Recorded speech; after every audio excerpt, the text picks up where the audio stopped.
All right. Hi, I'm Matt McCormick. I'm the Executive Director of the Alignment Economy Foundation. We've created a self-funding universal basic income. It's essentially human attention on the blockchain. And today I want to talk to you about how it works, but more importantly, why a new economic scoreboard is needed. But first, I want to talk about horses. Large changes in how the world has worked happen really slowly and then all at once. Think about horses. For centuries, it was humanity's best way to move from point A to point B, right? And then in 1886, the first car was invented, and they were noisy, they were loud, they broke down.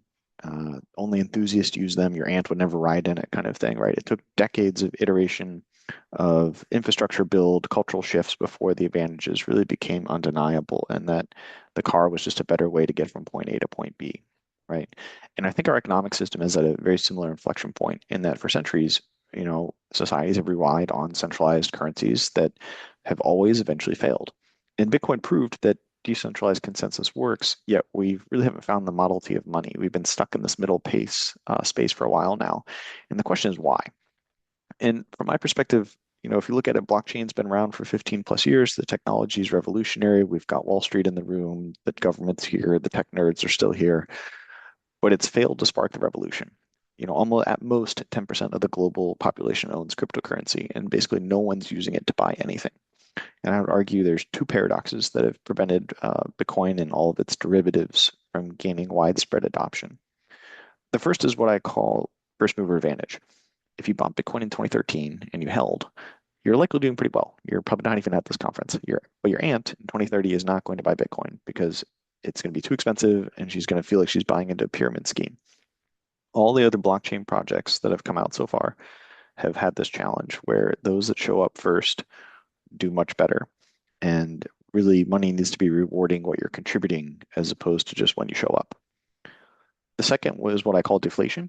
And I think most of us are pretty familiar with the Bitcoin pizza transaction where 10,000 Bitcoin were spent on two pizzas, obviously worth a lot more today. And the lesson we've all learned is don't spend your Bitcoin. Instead of spending, the blockchain-based currencies that we have, we're holding them, hoping they go up in value relative to the dollar, right? And when it hits the right number, we'll sell them, buy the almighty dollar, the thing we've been trying to replace, to then fulfill any Maslow hierarchy of needs that we have. So a currency no one spends is not really a currency. And I know what most of you are thinking, okay, or at least some of you are thinking, all right, hey, what about stable coins? Like they're gaining traction, they work, they're rewiring the entire financial system. And I would agree, yes, they are. And if I was still making investments in the space, I would spend my attention investing in looking at stable coins. They are on the path to win, but they're still dollars. They're just electronic fiat, and they're just as inflationary as a regular dollar. They're centralized control, and really I would look at them as just like faster plumbing or new rewiring for the same broken financial system. Um, Another reason stablecoins aren't going to be able to save us is what's happening with AI and robotics. They're changing the game. Nearly, they're getting better every single year. They're going to be producing value at near zero cost. What's going to happen is going to be kind of predictable, right? Businesses have a fiduciary duty to maximize returns. So when AI can do the job's going to disappear.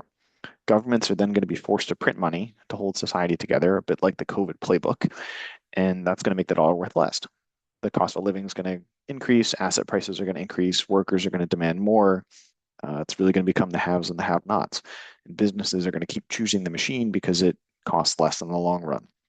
And this is really a one-way spiral that has no exit ramp. It's the same thing that's going to keep repeating around and around here. The only serious proposal anyone has for this so far is universal basic income. You give everybody money, but the challenge is that government-run UBI is going to have the flaw of it's still a fiat currency. We're going to print dollars to give that to people, which is going to cause more inflation, which is going to erode purchasing power, which is just going to keep the spiral going and going. It's the one we're already in. It's just wearing a different hat. And so the alignment economy is what UBI would look like if you design it from scratch as a new economic scoreboard instead of like a welfare program. The currency, is distributed every single day. There's no taxes, there's no budgets, there's no governments. It's run by code and math, not political games. So I'm not going to go into the full detail but on the next slide, I will share the website, the open source code. Feel free to take a look. The simplest way to think about it is it's really the combination of these three unique mechanisms. So the first is daily allocations. Every verified human receives 1,440 points a day. This is what helps reduce the first mover advantage that other blockchains have run into.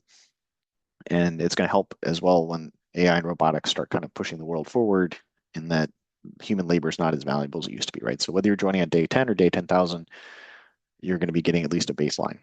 The second mechanism is helpful and important because if you give people points every day, that's going to cause inflation, right? So this is what we call rebasing, in that the protocol adjusts the balance that each user has every day. So the total number of points in your account will go down, but the amount you had relative to everyone else will be the same. So if you had 1% before the rebase, you'd still have 1% afterward. This would help limit inflation and deflation. The third step here is proof of human, in that any system that's giving points out is going to have to find a way to limit bots and duplicate accounts. This proof of human is actually what I would argue is one of the hardest problems in computer science and is not fully solvable. The alignment economy is treating it as an arms race of ongoing things, and the work of miners in our system is to go find out which accounts are not human or which accounts are duplicate. And there's a lot of complicated items behind this that you can read in the white paper, but the whole idea is that you get ranked as a percent human, and that acts as a multiple on your spending power. So we're all here today because we agree that the financial system needs an update. And from my perspective, we've failed so far due to that first mover advantage, the deflation. Stablecoins are just going to help perpetuate the flawed system we have that we've been trying to replace.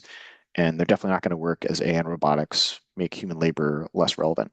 So a new monetary system must evolve if society is to remain coherent, from my perspective. The alignment economy is a moonshot project, but I truly believe that it's worth pursuing.